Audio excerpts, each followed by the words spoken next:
Just a couple of things I'd like to make mention first, and that is my reminder is to turn off my phone.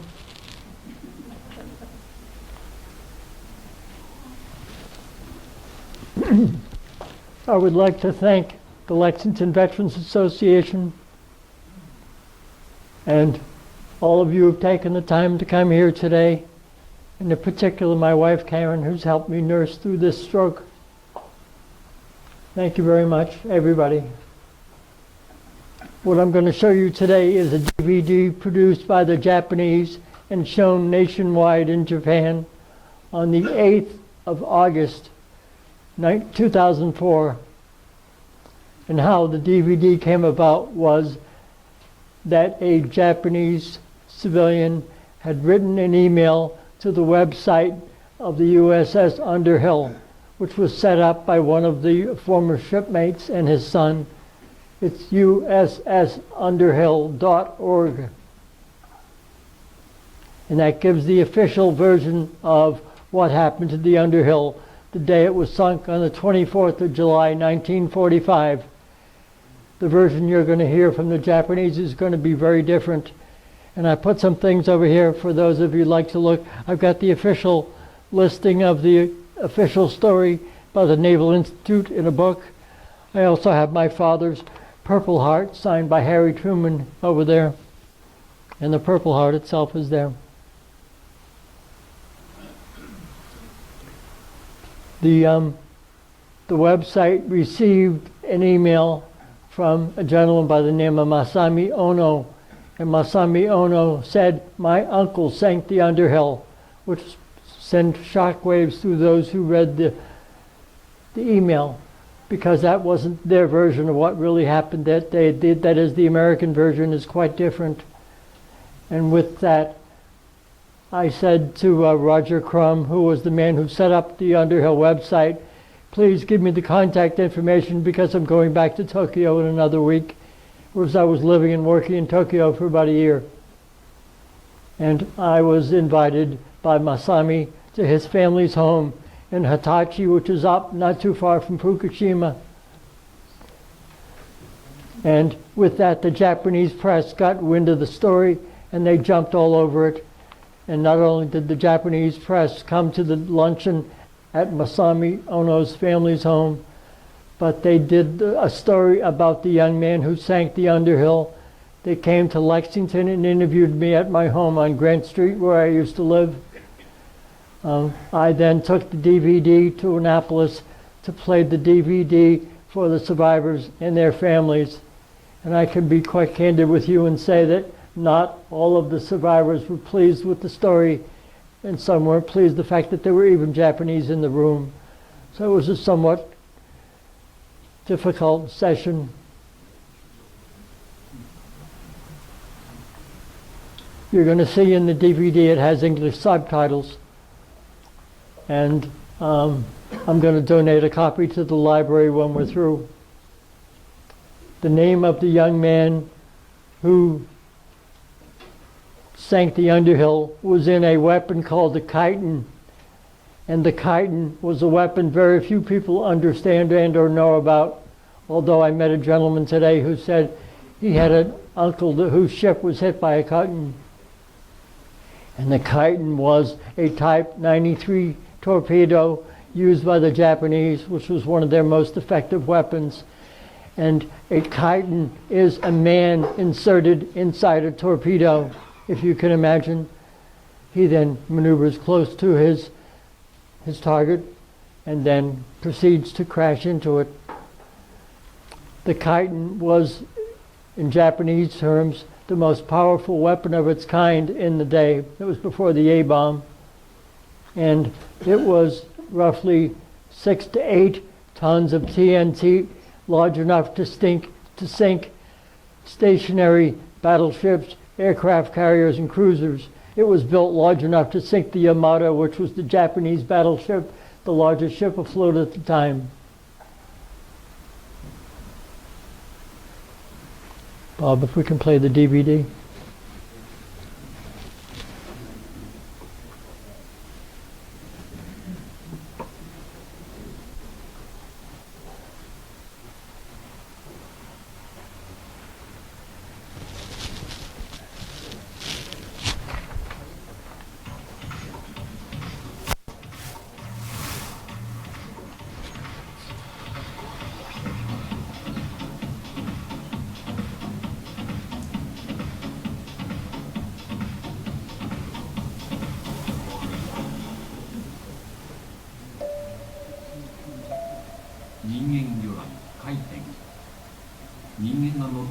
敵艦に体当たりする特攻兵器です。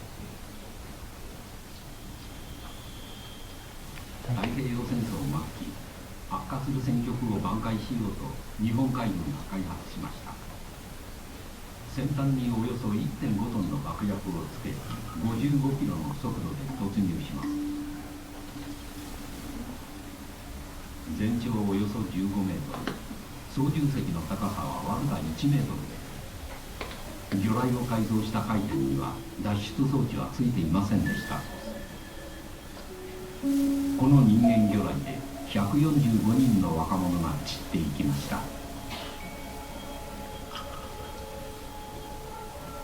勝山準中尉、アメリカ駆逐艦に突撃爆死しました。22歳でした。勝山中尉は家族に一冊のアルバムを残しています。最後の日々を記録したアルバム。そこに一人の女学生の写真がありました。昭和20年7月24日、思いを秘めたまま出撃。それでこれはまさしく回転の爆発だった。海面から上天井まで突き抜けて黒煙が上がってましたよ。まだ一人死んだかと、気の毒やなと思ったんですよね。7月24日、今年もアメリカで慰霊祭が行われました。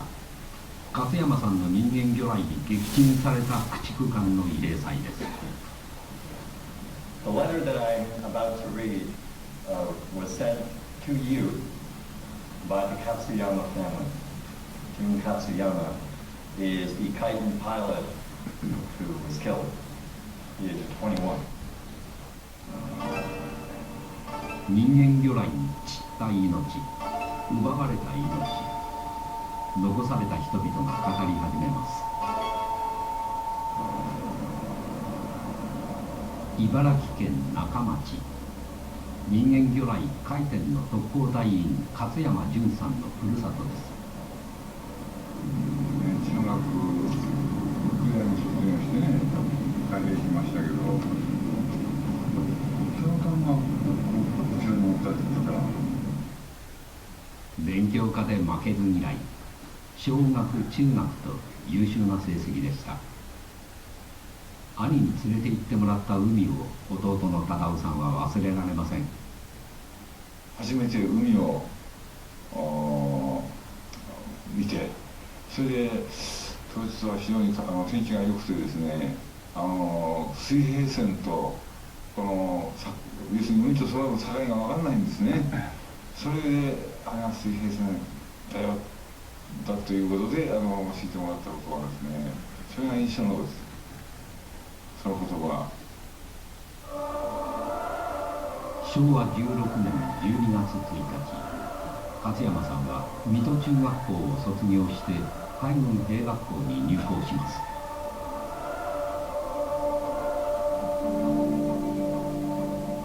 その1週間後、日本はアメリカとの戦争に突入します。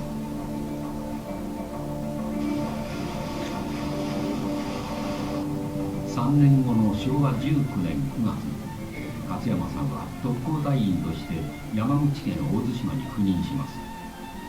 瀬戸内海に浮かぶこの島には人間魚雷回転の訓練基地が置かれていました。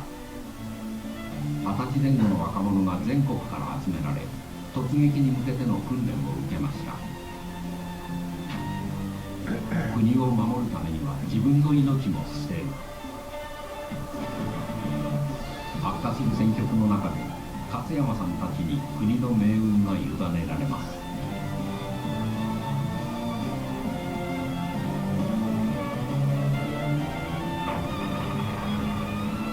昭和19年11月、回転は太平洋上でアメリカの燃料輸送船を攻撃。この時から回転作戦が始まりました。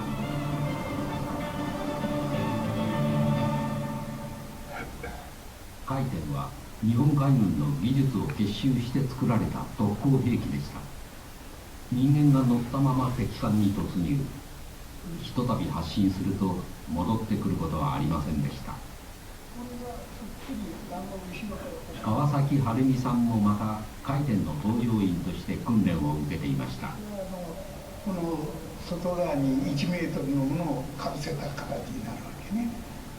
その1トン550の爆発力を持った戦争できるのは海底しかいないわけよ。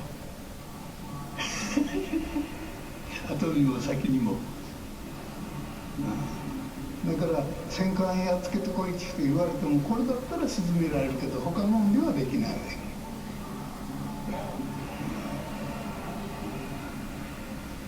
け。だから1トン550っていうのはね、大体机上の計算でいくと10万トンまでの船は全部沈められたわけ。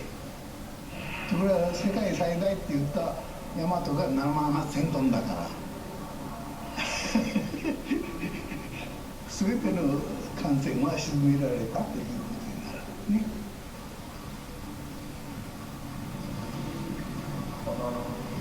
操縦席入り口が本当に狭いんですよ。つまり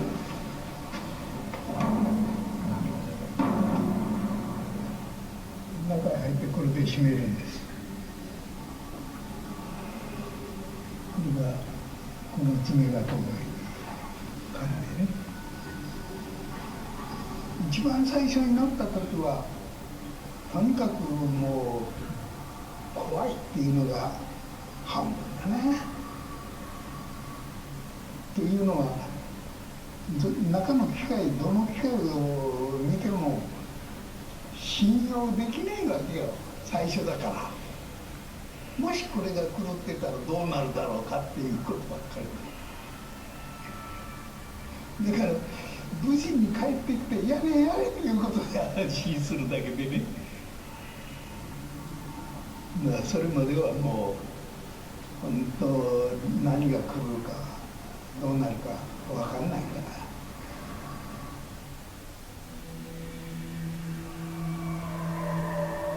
同期生を見送る日々が続きます。やがて来る自分たちの出撃。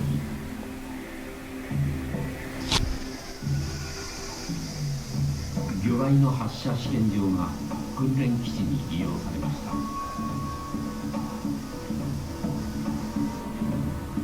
回転の訓練は直線航路の往復から始まります。そして島を一周する訓練に移ります。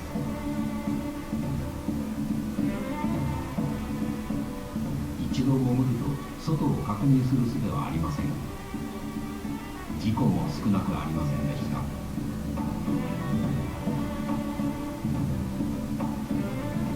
榊原勝さんは当時16歳。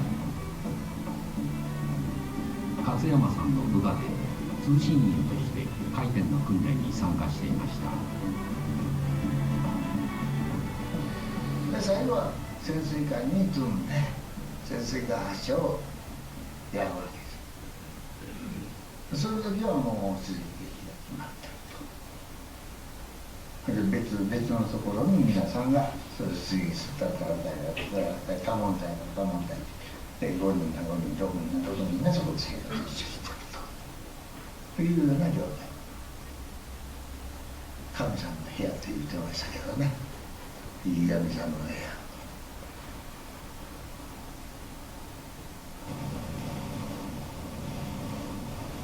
やっぱり葛藤があるわけですね、精神的な。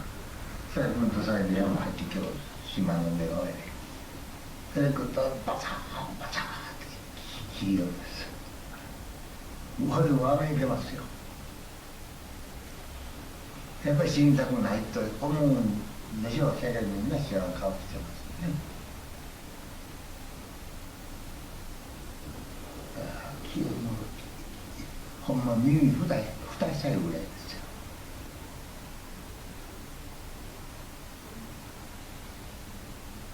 出撃が決まりました。勝山さんは榊原さんを連れ最後の休暇に出ます。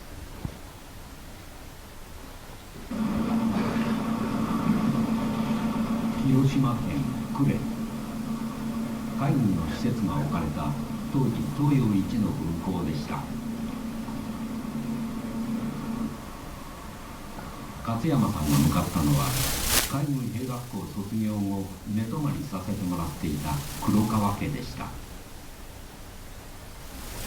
母親の手伝いをして食事の準備などをしてくれたのが娘の安子さんでした。勝山さん22歳、安子さん16歳。ものすごく歓待してくれたんですね、気持ちは。しかしものすごく気持ちを抑えようとしてあったのは分かります。お母さんが。だから娘さんともうあんまり近づけるまいとしたわけですね。そしたらすぐご飯の用意しなさいとか言って。勝山さんの肌着を洗いながら母の由紀子さんが泣いていました。僕はおそらく死んではれへんと思う。出撃するいうことは。で本人も言うてはれへんねんと思ってたんです。それがまあどこで知り合ったんかそういうことでしょうね。だからものすごく勝山氏に対してはものすごい親密の気持ちを持ってあったんですよね。でこの人が死ぬのかと思って選択しながら涙が出たんでしょうね。勝山さんと安子さんはいつしか惹かれ合うようになっていました。安子さんが勝山さんに宛てた手紙。おはがき、胸をときめかして拝読いたしました。誠にありがとうございました。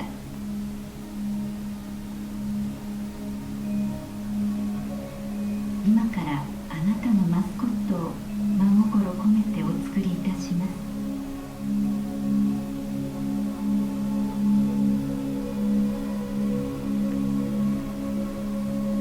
私、いつもこんな平凡なお手紙ばかり差し上げてお許しくださ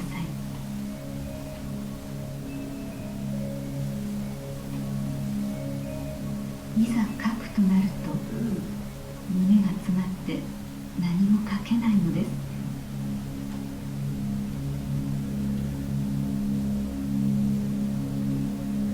言おうとすることも表せないのです。どうぞお汲みくださいませ。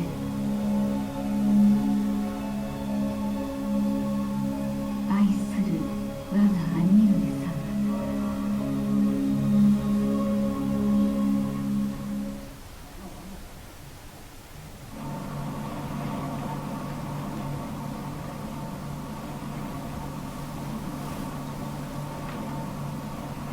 アメリカ北東部の港町ボストン。人間魚雷回転で運命を変えられたのは日本の若者だけではありませんでした。回転で撃沈された駆逐艦アンダーヒルの遺族を訪ねました。That's on Grant Street here in Lexington. はい。ああ、Welcome to Lexington. はじめまして。はじめまして。よろしくお願いします。はい。ヘンリー・ロードさん。仕事の関係でよく日本を訪れるといいます。父親は志願して海軍に入りアンダーヒルの任務に就いていました。And his wedding? 父親は海軍に志願する前は地元の警察に勤めていました。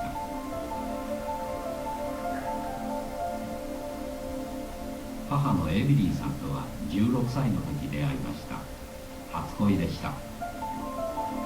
28歳で結婚。翌年ヘンリーさんが生まれます。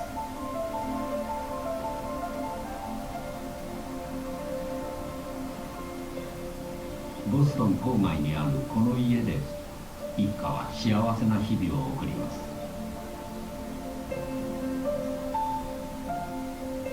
And my mother's music in the kitchen, and my playing with my baby sister,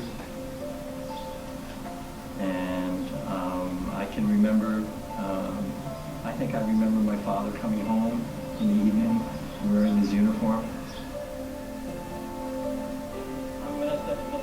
ヘンリーさんはここでお父さんに写真を撮ってもらったことをよく覚えています。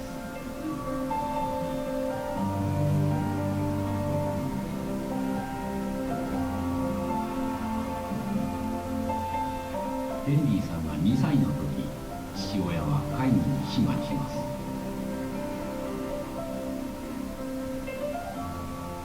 It was a local tradition. Everyone, virtually everybody he saw was in the Navy. His friends were in the Navy. He used to have a boat. He used to love being out on the water.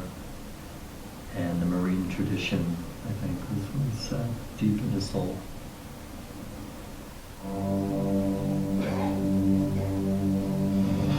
一家の穏やかな生活は4年間で終わりを告げます。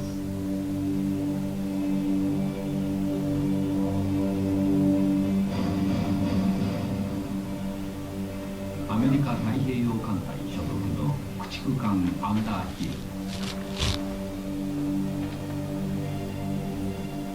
太平洋戦争末期、ヘンリーさんの父親はこの船で補給船団の護衛に当たっていました。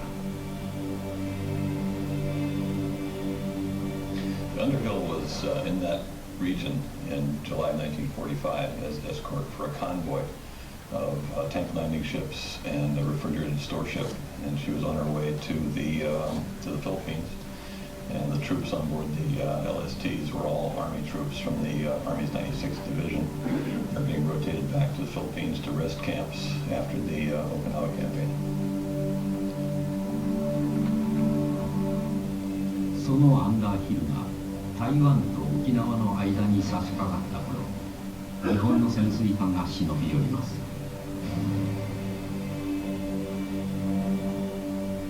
E53 潜水艦。甲板には人間魚雷が搭載されていました。この E53 潜水艦に山田実さんは航海長として乗り組んでいました。これはおそらく最後の潜水艦回転行動だろうと。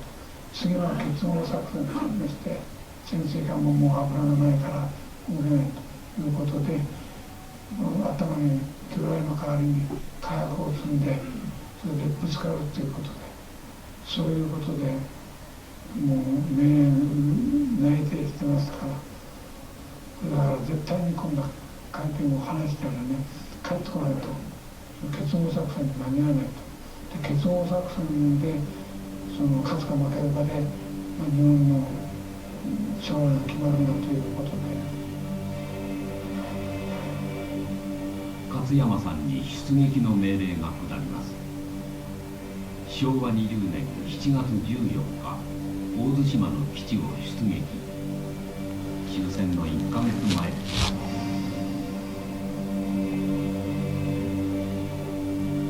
標的はアメリカの補給船団。しはすよかの朝まだき僕は特別砲撃隊男子の海峡の日を待っててくださいお母さん。かわいそうよ。その時泣く怖かったです。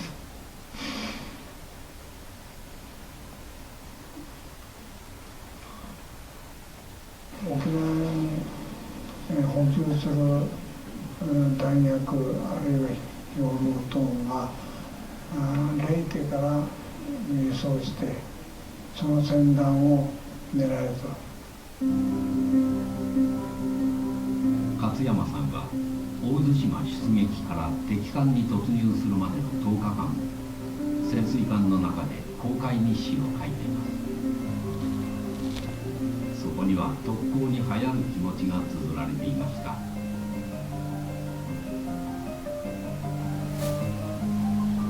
7 7月22日、今日で出撃以来10日。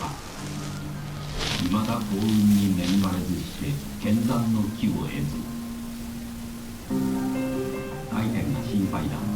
2号艇4番海水タンク下部排水口のねじ蓋緩み、全然用をなさぬ。E53潜水艦に積み込まれた6機の回転のうち、使い物になるのは1機だけでした。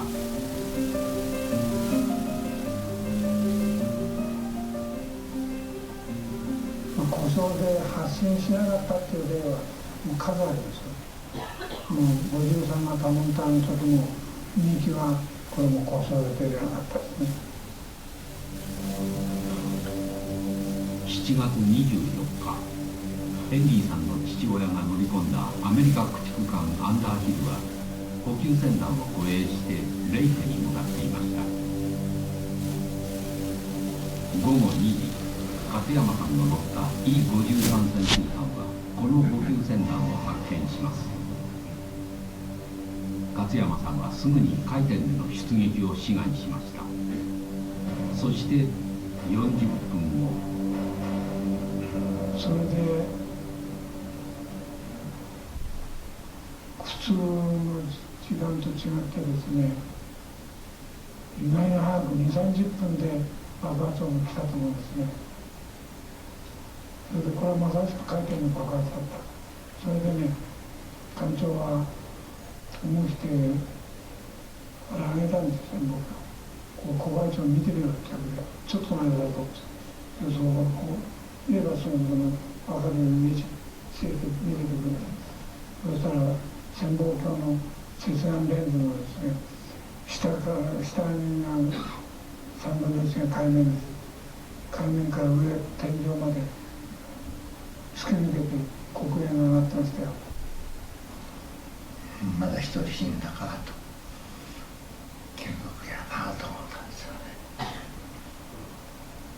ね。もうそれしかない。どうせ死ぬものは上がってっておってもね、もうそれしかないですね。かわいそうやなと。まだ将来があるのにと。僕らは特攻隊員だって言いながら特攻はしてませんから。突っ込んだ人間だけですから、特攻やったのは。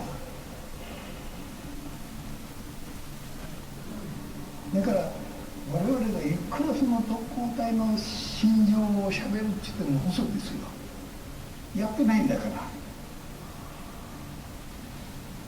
本当にね、本当に心境が変わるだろうと思われるのはやっぱり潜水艦離れてからですよ。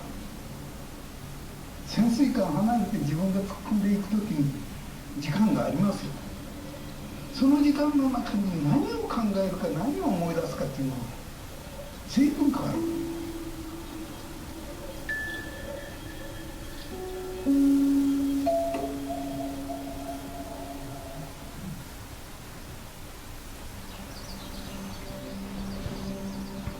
人間魚雷で散った勝山純さんのふるさと茨城県中町。最後の帰省をしたのは突撃の1ヶ月前でした。何も言わず大津島の基地に戻った後、仏壇の下から勝山さんの髪の毛と爪が見つかりました。戦死の知らせは終戦後しばらくして届きます。母親の徳さんは84歳で亡くなるまで位牌を身近に置いて守りました。やはり母は特に悲しく見ましたね。あまり私らの前では言わないんですけどね、でも一番兄弟の中では母も将来の面倒を見てもらおうとか、そういうふうに考えておられたようでね、頼りにしとったようですからね。家族は勝山さんが敵艦に突撃したことを戦後知らされました。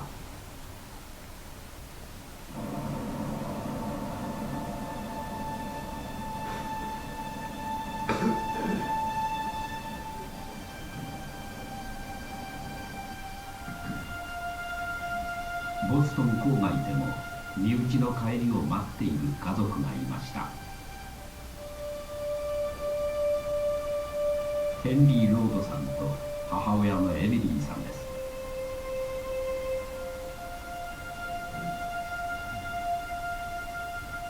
エミリーさんのもとには戦地の夫から多くの便りが届いていました。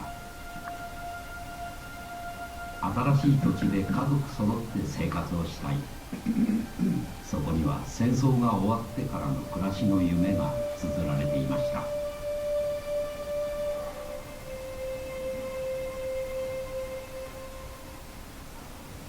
She also continued to receive for the next 6 months all of the letters that she had sent to him that were returned piece by piece by piece by piece. She also received the letters from him after he passed away. そして撃沈から1ヶ月半経った9月、戦死を告げる電報が届きます。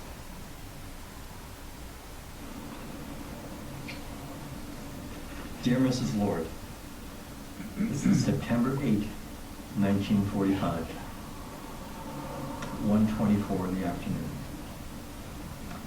I deeply regret to inform you that a careful review of all facts available relating to the disappearance of your husband, Henry Arthur Lord, machinist mate first class, United States Naval Reserve, previously reported missing, leads to the conclusion that there is no hope for his survival and that he lost you.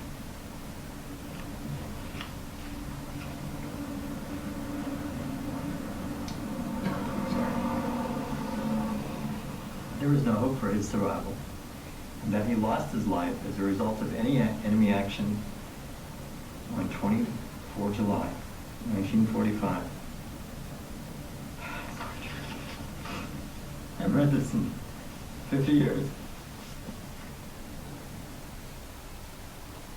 勝山さんの突撃でヘンリーさんの父親ら112人が戦死しました。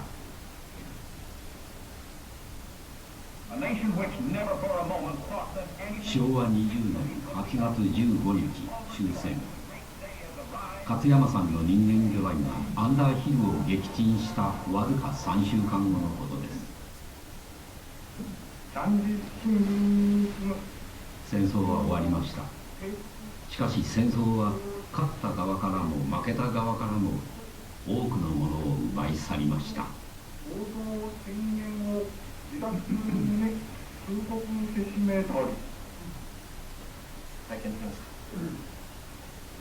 勝山潤さんは出撃前に一冊のアルバムをまとめていました。私は兄が戦死した時にですね送ってこられましたから、それで初めて知ったんですよ。でその前はそういうアルバムがあるということで分からなかったですね。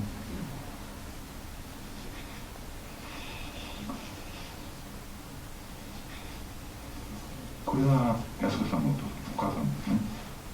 あ、そうなんですか。安子さんの。そこには家族にとって見知らぬ少女の写真がありました。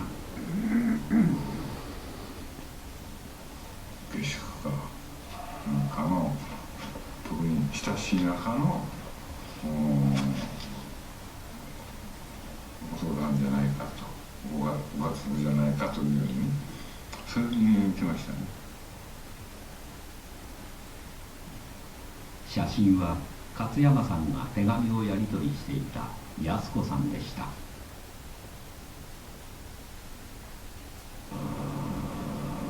あれから59年の歳月が流れました。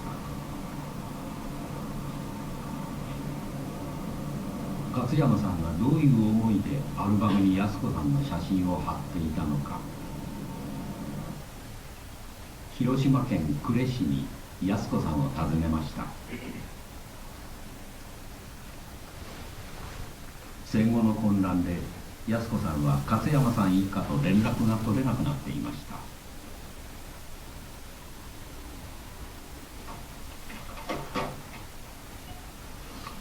あ、どうもお世話になります。もうそ迷わないでいらっしゃいます。もう気が気じゃなくて。ありがとうございます。すみません、竹森竹村です。よろしくお願いいたします。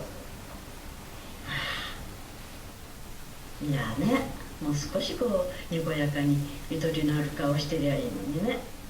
やっぱ悲壮な顔ですね。そういう暮らしですもんね。私生活もそれから勉強の代わりが工場ですもん。まあ暮れなんていうのはね、海軍交渉っていうのがあるのがいいのか悪いのか。悲壮な顔ですね。クソ真面目かもしれないし。いやね。当時16歳の女学生だった安子さん。学徒動員によって海軍の工場で働いていました。作っていたのは人間業回転の部品。皮肉にもその回転に乗って勝山さんは突撃して行きました。勝山さんが安子さんに寄せる恋心、母親の由紀子さんは2人の思いに気づいていました。母は知ってたのかもしれない。だから真剣に子を持つ親としてはね、この人がこのままもうお国のために行っちゃうんだなんて思うとたまらなくなって、もう一生懸命できることで我が家食べるのが十分でなくてもね、そういう時代だったんですけどね、それはもうそんなこと言ってはないで、もう一生懸命いろんなもの作って食べさせてましたよね。勝山さんは安子さんに最後まで思いを打ち明けませんでした。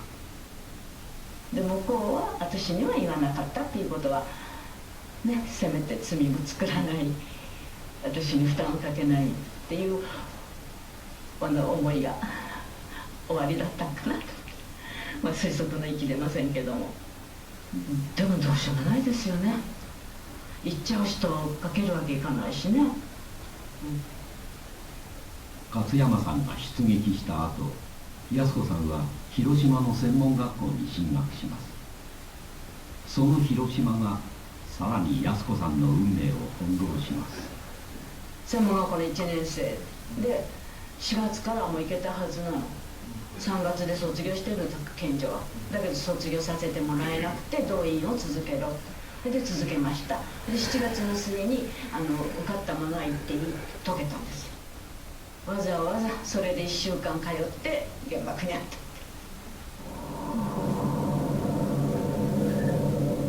爆心地から1キロの距離で被爆。もうそれこそ土煙しか口には入ってこなかったですからね。3階建てが崩壊したってことはね。で真っ暗ですよね。でそれがこう収まると少し光が入ってきて、ああやられたんだ、下敷きになってんだ、もうじゃあここから入ったから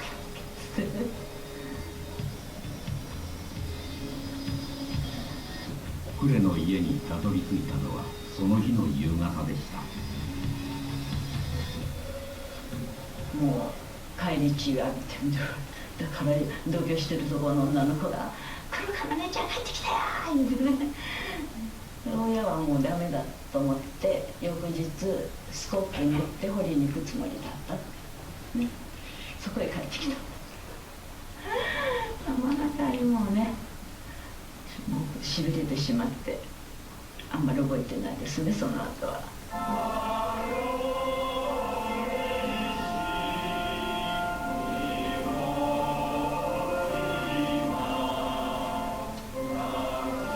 戦争を体験した安子さん、終戦から2年後の昭和22年洗礼を受けます。そして教会の日曜学校で教師をしていました。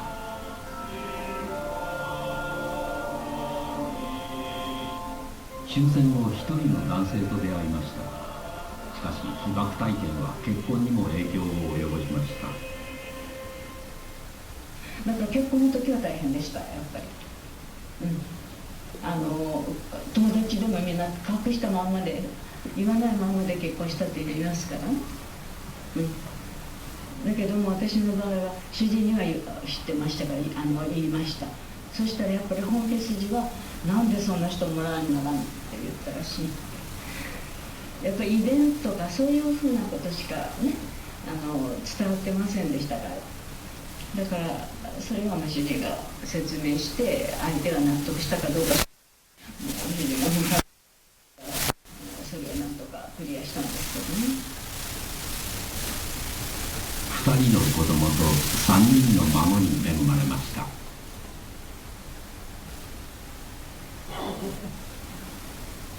昨年の暮れ、夫の金光さんを見送っています。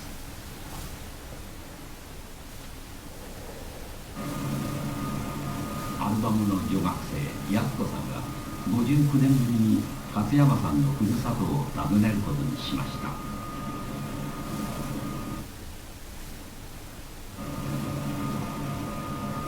安子さんは回転で出撃して亡くなった勝山純さんのふるさと茨城県中町を訪れました。勝山さん一家とは戦後の混乱の中で連絡が取れないでいました。なんか随分触れたらしくてごめんなさい。なんか前の時は終戦直後に一度だけ母に連れられて墓参に訪れています。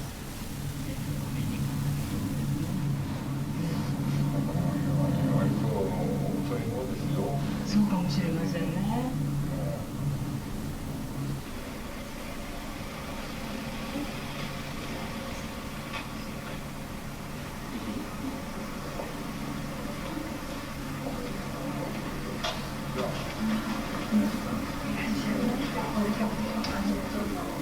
勝山さんの姉たちが集まりました。本当にお会いできて一番最高の本当に奥さんも思いがけないお世話になっていて、弟が生きていれば安子さんが家族になっていたかもしれない、そんな思いがありました。勝山さんが亡くなった後、安子さんがこのアルバムを見るのは初めてです。亡くなった後遺品を整理して届けに来てくださった中の荷物の中にこれが一冊入ってた。この写真の中にご自分でこの書いたのは見つかったのよ。どうして私がそんなことしたのかなと思って。写真のそばに安子さんが書いた文字がありました。本人から聞かなきゃ分かりませんから聞いて私が書いて整理したのがこの字この字だからここに出てる人の名前をここに書いたっていうことは聞いて書いたと、あるいはこれ貼って整理するときに貼っちゃうとそれが読めませんからここに書いておこうかってことになったの。今気がついたんですけど、なんで私が書いた字っていうのがあるのかなと思って。ということは後で書いたのか。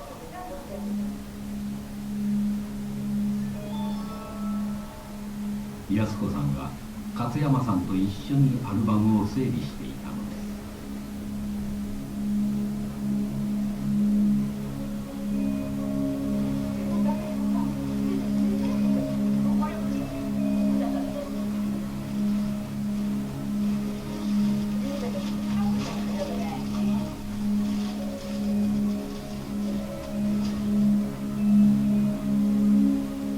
安子さんは当時勝山さんに宛てた手紙に書いています。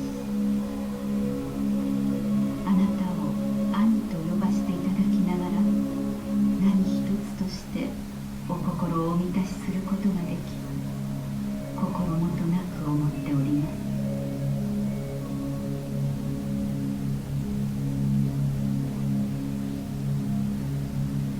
す。戦争が結んだ縁でした。あの戦争がなかったら勝山さんとの出会いもなく悲しい別れもなかったのです。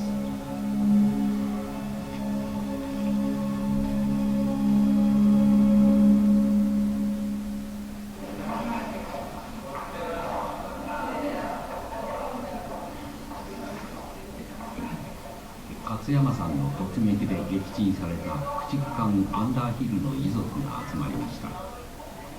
今年も慰霊祭が行われます。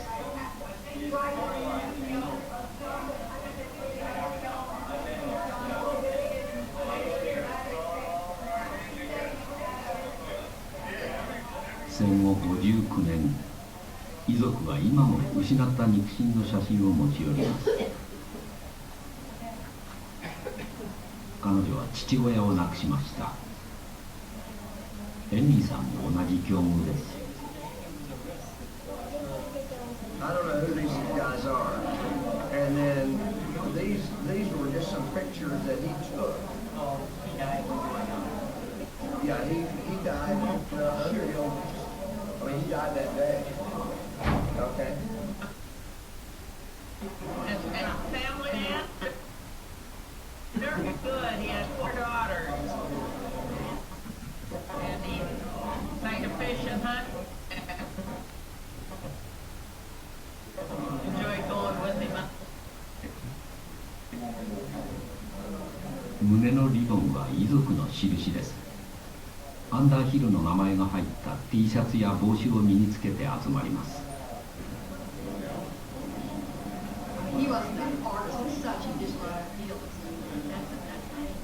ヘンリーさんにとっては父親の面影に触れられる1年に1度の機会なのです。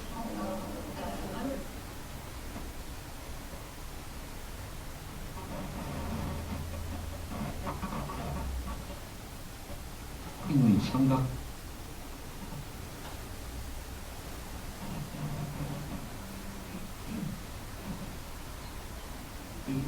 There.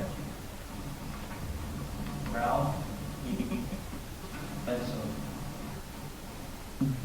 非常に228日のうち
sacrificed his life in the belief that he was protecting.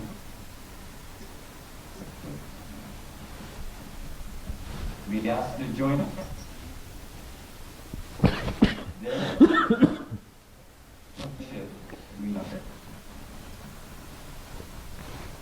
原爆でやられた。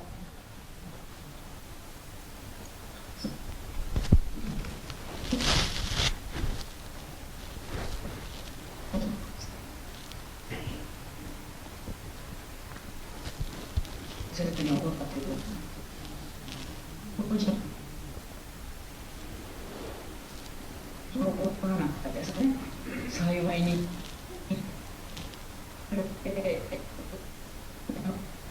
くないしそっちがいい。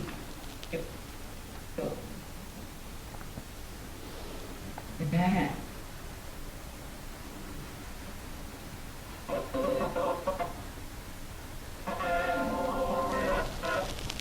Just kill it.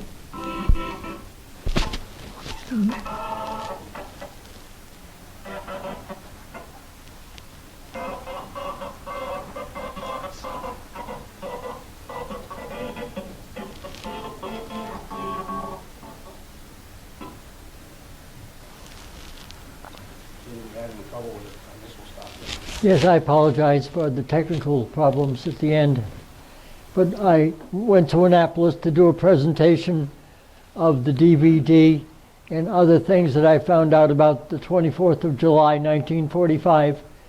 And among those things were the fact that Jun Katsuyama was one of 150 students from all over Japan that was selected to go to the Japanese Imperial Naval Academy at Etojima.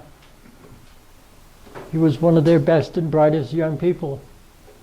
And when he graduated, the class was brought outside and they said, you have a choice. Would you like to be a Kaiten pilot or would you like to be a kamikaze pilot?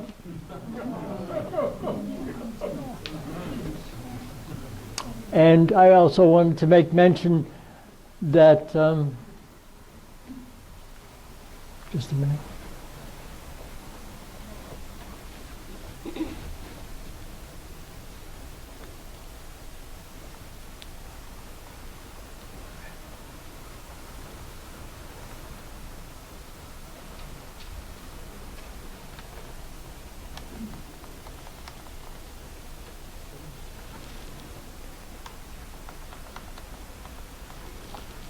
I want to be sure to answer any questions that you might have about the video. How many survived? About 112. I noticed you said 112. 112 died. And 100, Survived? about 112. Same amount, huh? Yes, pretty close. Thank you. You're welcome. Any more questions? But it was quite obvious through the whole film. I didn't hear a peep out of this whole room. Anybody went anywhere. Anyway, their feelings seem to be the same as our feelings.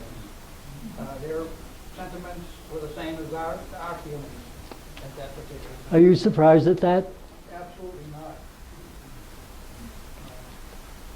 I think the code of what is called Bushido, which stems from the samurai era, is a big part of Japanese life even today. Most Japanese to this day can tell you the samurai to which they are related or their family is connected with. And there was something called the Code of Bushido, which I think is part of this suicide portion, which is to save at all costs the country. For that matter, I met the chief navigator at the luncheon I attended, and he, interestingly enough, worked in Framingham for 25 years after the war. And I also want to point out that the executive officer of the submarine was an American citizen. He was born in California, and his family moved back to Japan just shortly before the war began when he was 14 years old. Yes, you had a question? I had two questions. First, could you expand, the woman at the end where the technical difficulties started, Yes. said that the Japanese people didn't have negative feelings towards the Americans when the atomic bomb was dropped. And so I wondered if you could expand on that. I think she was speaking specifically for herself, Okay. not for the Japanese people, but her own personal feelings, because she didn't want to carry that bitterness with her for the rest of her life. Which is an interesting point. Thank you for asking. Yes? What were some of the feelings that the veterans that you showed the video to had? You said the story was entirely different than... It was not well received by the vast majority of survivors of the Underhill. Some of the feelings... And because they had a different view of what really happened that day. What did they think happened? They think they were in a nest of chitons, and when only one chiton was launched. And they think that they had actually sunk something, which there's no evidence that they did, other than what their perceptions were.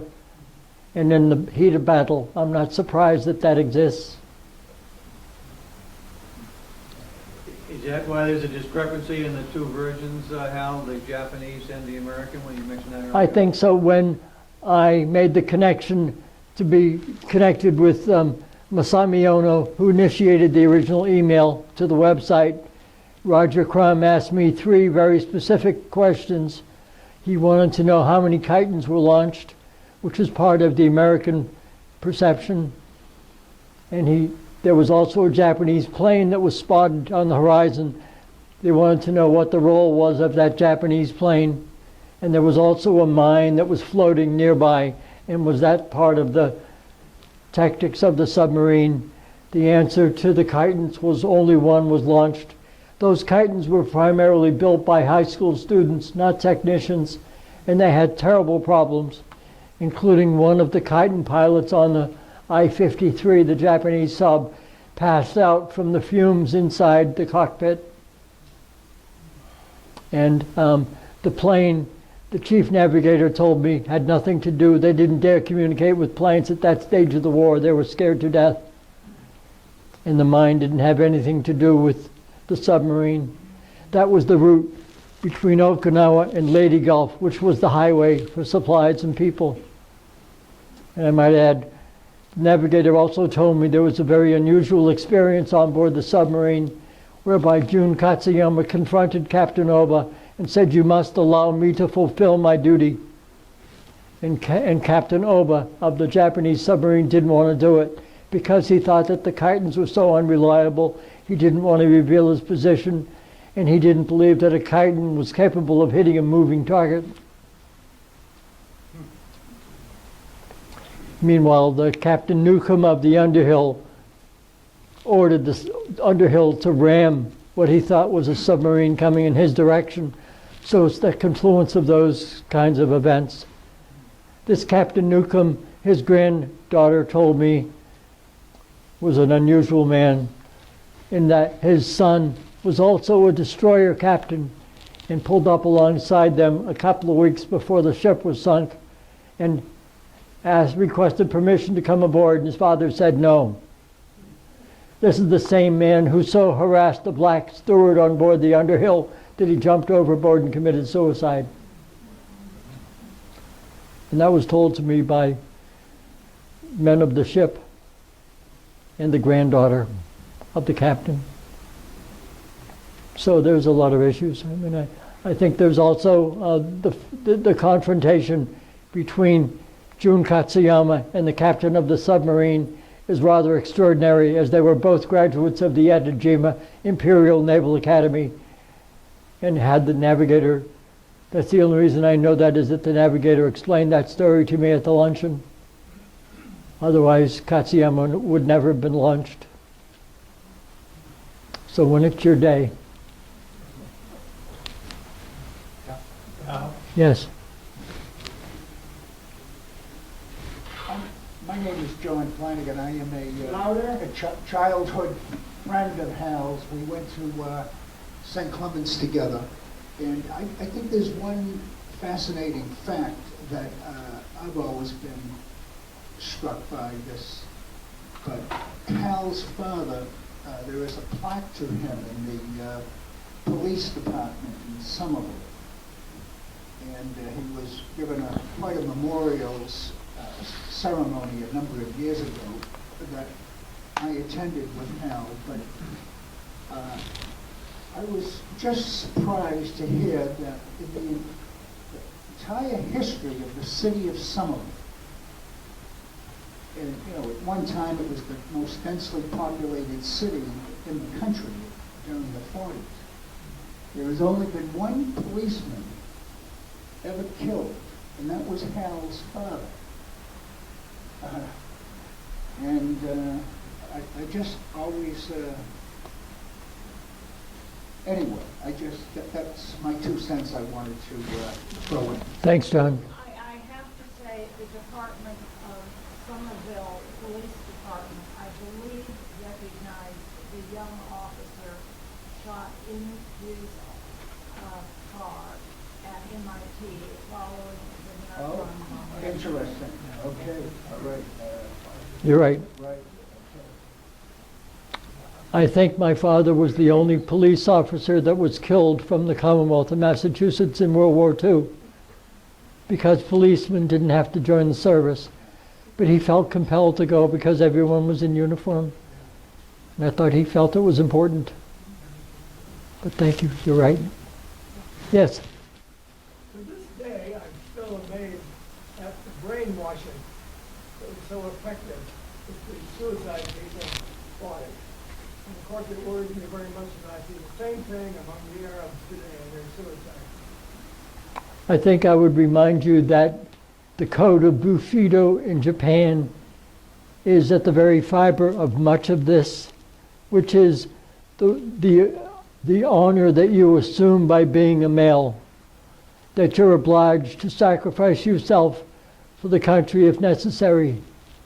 And I think that drove a lot of it, but that was military against military only. That's unlike what you're describing in the Middle East, which is going after the civilian populations. It's still brainwashing. Yeah. Yes, I have a couple of overheads. Sure. These are the actual telegrams that my mother received. Can you read them in the back? Because I can't.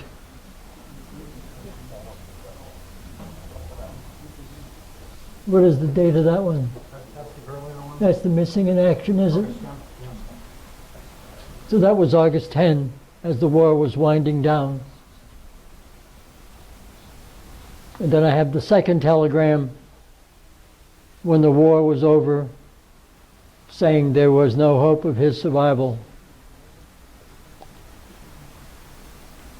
Which I think the informing of loved ones, there were 450,000 Americans that were killed in World War II. And this is how basically we were all informed as to when loved ones were killed. And I think this tradition of the telegram went right through Vietnam. I can't say whether or not it still exists today. I know through Vietnam that was the methodology. And it wasn't delivered by a chaplain and an officer. It was the telegram guy.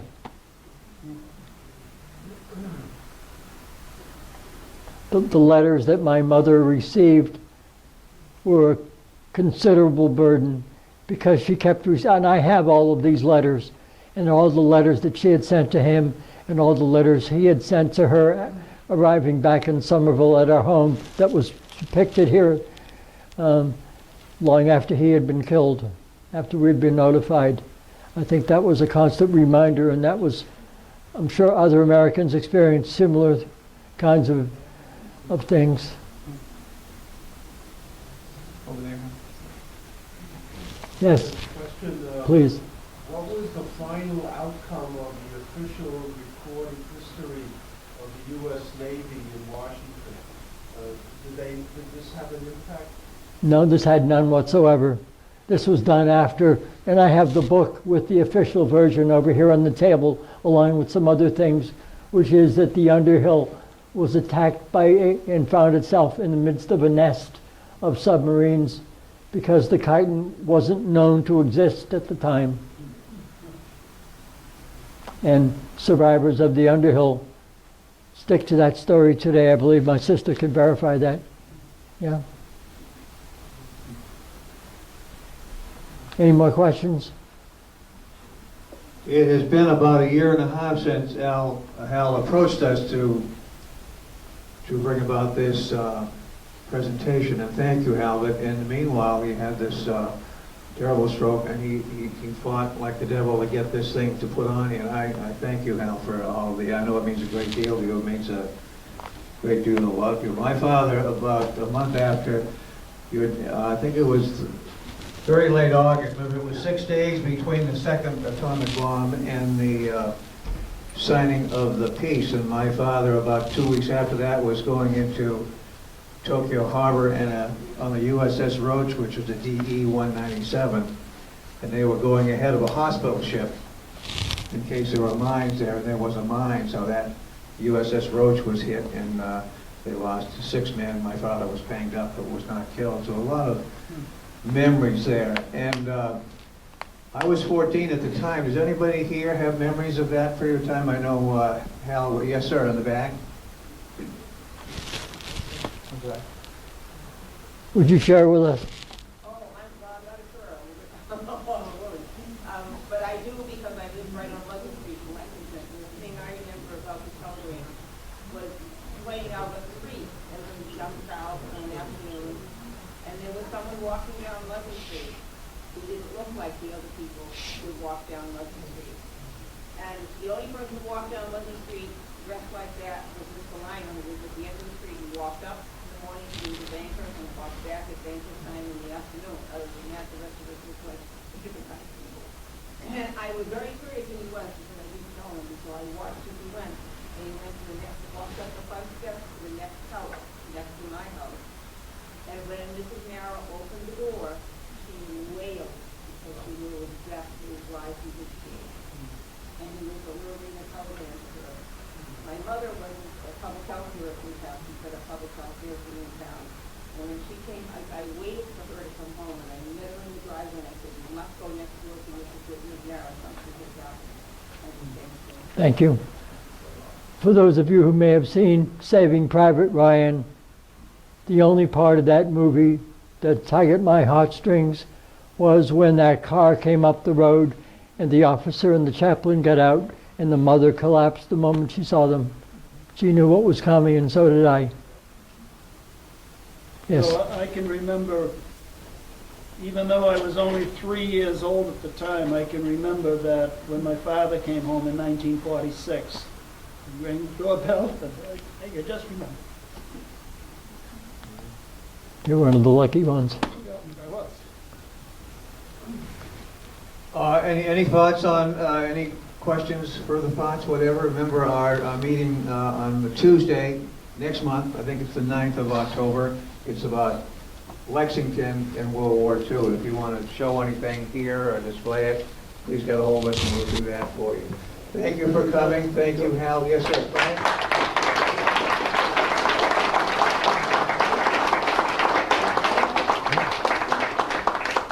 We have a Marine back there with a question. Go ahead, thank you. Bill, is it possible to get a copy of the DVD out of the sale? Can you buy one? I'm going to donate one to the library. Would other copies be available? I'd love to have one. I only have the one original, so once that's done, I would think you could make as many as you would like. There's a copyright to it, but I think that they've understood that I was going to do this presentation like others. And copies can be made. Be careful with the subtitles. I'll find out more about that. Now, we, as you probably most of you know, we have 2 young men here from the high school who are our official cameramen. They come down and take the time to do this. And this will go, and within a month or so, be made into a CD. 2 copies, one for the library, will be forever, and one to the speaker. And I suppose we could make copies of the one that we have. What does it cost? $10? Whatever it costs. I don't can't be an awful lot. So I think they're available, Frank. I just don't know the. Okay, we'll talk. Thank you. Okay, thank you. Thank you very much for coming. Appreciate it.